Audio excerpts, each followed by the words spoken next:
Welcome back to Investing Talk podcast. Today we're doing a focused exploration of CleanSpark. They're a company active in Bitcoin mining and also energy technology. You brought some recent info to the table, and we're going to try and zero in on what you really need to grasp right now. We'll look at, how they've been doing lately, their financial picture, and how they stack up against the competition. Our aim here is just to cut through the noise, give you the key takeaways. It's definitely an interesting time for this whole sector, and CleanSpark has, well, they've certainly been active. Maybe let's start with some of their key operational highlights, say from around April 2025. Okay, sounds good. So I see here they've passed a pretty big point, holding over 12,100 Bitcoin in their treasury. That's quite a stash. It is substantial, yes. And they also locked down a $200 million revolving credit facility with Coinbase. What's the thinking there? Is it just about having cash on hand? Well, it's more about financial flexibility, I think, instead of, say, having to sell the Bitcoin they mine immediately just to cover costs. Right, which could mean selling low, potentially. Potentially, yes. This credit line lets them manage their balance sheet a bit more strategically. They can use the credit for operations, maybe hold on to their Bitcoin. Banking on the price going up later. That seems to be the implication, yes. It suggests a kind of longer-term, maybe bullish view on Bitcoin itself. It's a bit more sophisticated than just mining and selling right away. Okay, that makes sense. More strategic asset management. They also got some recognition for their growth pace, didn't they? They did. Financial Times and Statista ranked them 35th among the America's fastest-growing companies back in April 2025. 35th, wow. That really underlines how quickly they've been scaling up. It does. It speaks volumes about their expansion efforts. And tied to that, they've been boosting their actual mining power significantly. That's right. Around March, April 2025, their hash rate hit about 42.4 EHs. EHs, exahashes per second, right? Correct. And their studded target is 50 EHs by the middle of this year, 2025. 50 EHs. What does that mean in terms of the whole network? If they hit that target, 50 EHs, they'd be looking at controlling roughly 5% of the entire global Bitcoin network activity. 5%. That's a really considerable slice of the pie. It gives you a sense of their scale, yes, their ambition in the mining space. Okay. And I see they've got their fiscal second quarter 2025 results webcast coming up. Yeah. So more details should emerge from that. Now, maybe let's shift over to the stock price. It's seen some downwards movement recently. It has. As of around May 5th, 2025, the stock was down something like 8.17% to 8.57%. Any particular reason cited? It seems to be linked to market worries, things like potential delays in getting new mining equipment, maybe some uncertainty around strategic changes they're making. So some short-term bumps, perhaps. But what's the broader view? Are analysts panicking? Generally, no. Despite that recent dip, the overall analyst sentiment seems to remain, pretty optimistic. They seem focused on the bigger picture, CleanSpark's strategic partnerships, their expansion plans, the potential for long-term profit. Okay, that's good context. Yeah. Suggests the fundamentals might still be viewed positively. Let's dig into those fundamentals then, their financial health. We've got Q1 fiscal 25 numbers. Right, so for that first quarter, ending December 31st, 2024, their revenue was $152.3 million.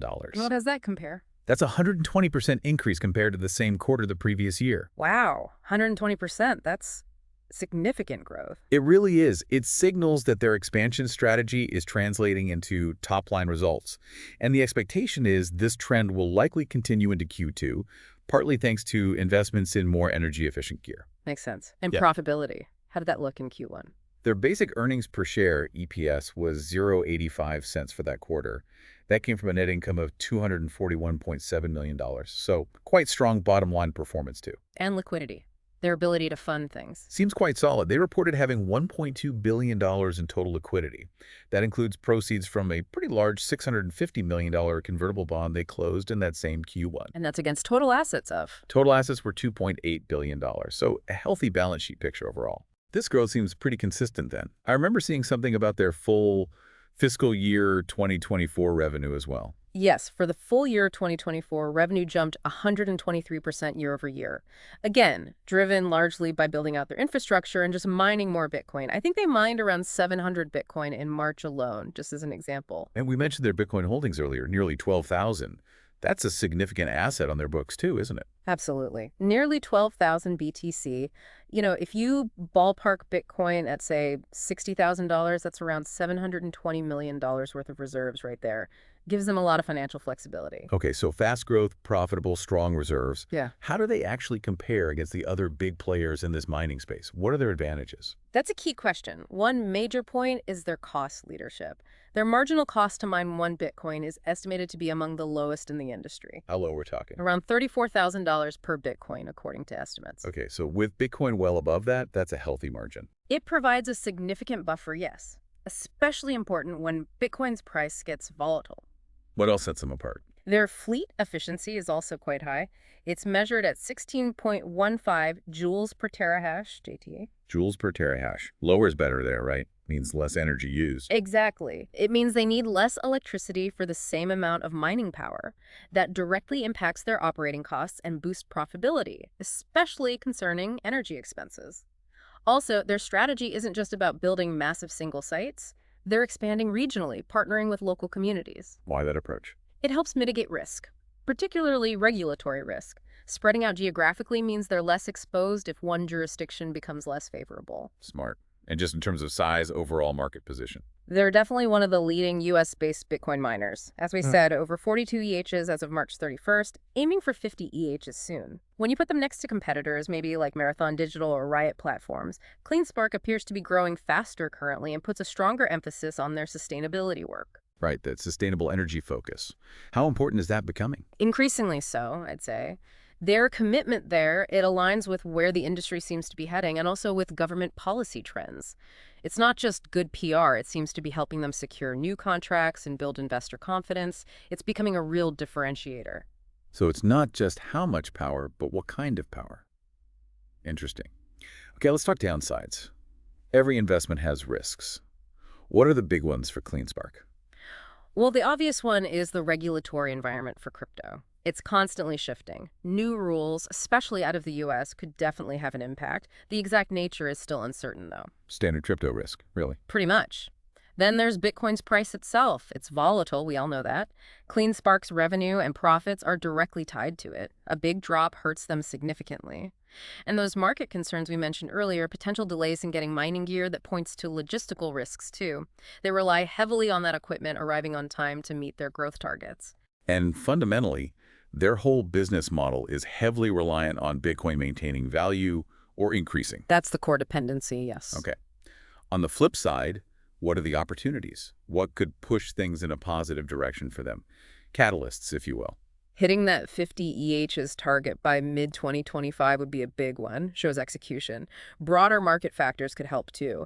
If we see significant inflows into those spot Bitcoin ETFs, that could potentially boost Bitcoin's price. Which flows through to CleanSpark's bottom line. Correct. And, of course, their upcoming earnings reports. If they continue to show strong growth and improving margins, that usually gets investors' attention. Makes sense. What about the people running the show? Management. The CEO, Zach Bradford, gets a lot of credit for overseeing this really rapid hash rate expansion while keeping an eye on costs. And the CFO, Gary Vecchiarelli, he's noted for securing some pretty favorable financing deals, like that big convertible bond we talked about. That financial maneuvering is key. So leadership seems focused on both growth and financial stability. Good combination. Lastly, how are investors feeling overall? What's the general sentiment out there? Generally there seems to be optimism. Investors seem positive about the expansion plans, the scale they're achieving, and that commitment to sustainable energy definitely resonates. But like we discussed, there are those underlying anxieties too. Market volatility is always there, and the regulatory question marks haven't gone away. Right. So putting it all together, what's the takeaway for you, the listener? CleanSpark looks like a company experiencing really significant growth in a very dynamic, fast-moving sector. They're focused on mining efficiency, their push into sustainable energy, plus holding a lot of Bitcoin itself. It makes them an interesting case. However, you absolutely cannot ignore the built-in volatility of the crypto market and the fact that regulations are still very much evolving. Those are crucial factors to keep watching. Hopefully this discussion gives you a solid handle on where CleanSpark is positioned right now, based on the latest information. For deeper dives into the financials or real-time data, you should definitely check out CleanSpark's own investor relations materials and keep an eye on financial news outlets. And hey, if you found this useful, we'd appreciate it if you'd subscribe, like this recording, and maybe drop a comment with any other questions this sparked for you.